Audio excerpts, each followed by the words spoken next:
Hi everyone. Do you ever feel like you're back at square one? Well, since I've been a Christian, I often do. I'm thinking back to before my Christian days. I was never very popular at school. I weren't very good at sport and things that make you popular as a lad. After I left school, I started to feel a bit more popular and accepted because I used to race around in my Vauxhall Viva car and go to the pub and be generous, buy people drinks, and this made me feel good about myself and made me feel popular. When I became a Christian, I was happily married to Maggie and I got 2 young children. I bought my first house and I thought, I'm flying through life and felt really successful.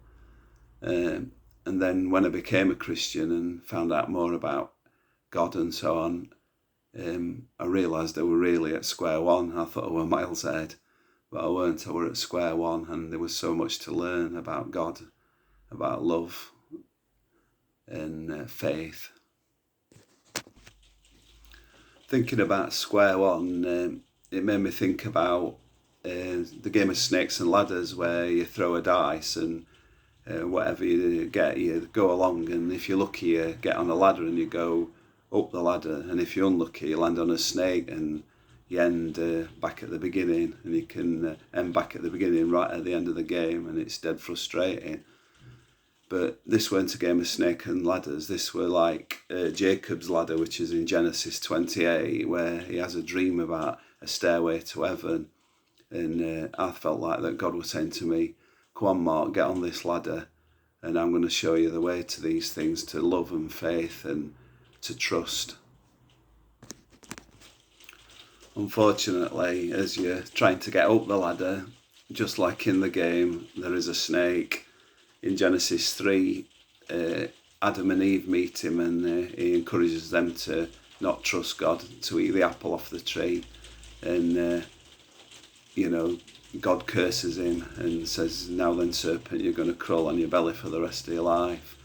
And as we're trying to get up this ladder to get closer to God, the snake's waiting because he wants us to go back to square one. Some years ago I was feeling down about something, and I was in the supermarket, the Co-op, and a Nigerian Christian walked in I knew, and he asked me, he said, oh, you look fed up, Mark, do you want me to pray for you? And I thought he meant pray when he got home or something. And I said, yeah, it would be nice, and told him my troubles. And then he started praying at the top of his voice right in the middle of the aisle in the Co-op, and, I felt so embarrassed.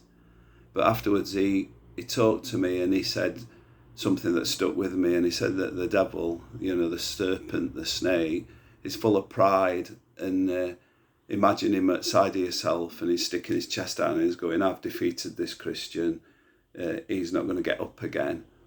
And when you do get up again and you carry on going and you get back to climbing that ladder again, it's because he's full of pride. He can't stay there any longer because you've defeated him. He's tried his best shots to get you down and you've kept going, and he has to flee.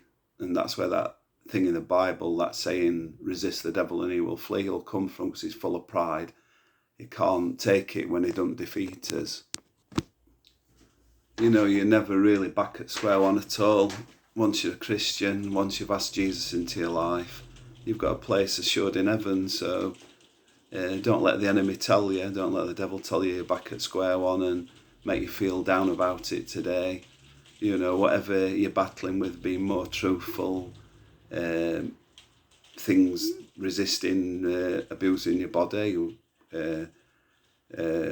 just there's so many things that we're struggling with. Things like we want to lose weight, we want to stop smoking, maybe stop drinking too much, being, like I've already said, truthful, being less selfish. All these things, we can just conquer them all because we've got Jesus in our lives. And that's it really for today. I just want to say peace be with you, and remember, you're not at square one, you're on the ladder, and God bless you all.